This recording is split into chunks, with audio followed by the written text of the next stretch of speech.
Idoia Mazkieran zelaia naiz. Goi mailako telekomunikazioa, ingeniaria. SS Bilbao egiten dut lan.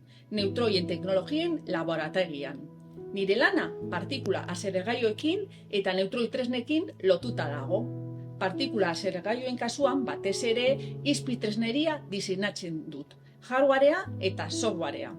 Neutroi tresnen kasuan, adibidez, neutroin oin luzera, segurtasuna eta neutroin detekziorako kontrola egiten dut. Seinale analogiko eta digitalen prozesamenduaren bitartez. Hau, neutroin esperimentuetan erabiltzen da, material berriak eta jasangarriak besteak beste sortzeko. Gainera, neutroiek gaixotasun degeneratibo eta tumore bezalako esperimentuetan erabiltzen dira. Gaixotasunak ulertuz, hauei aurre egiteko irtenbideak aurkitzeko. Lanbide hau aukeratu nuen gizarteari aurrerapen teknologikoen bidez laguntzeko eta teknologiaren abaguertean egotea gustatzen zaidalako.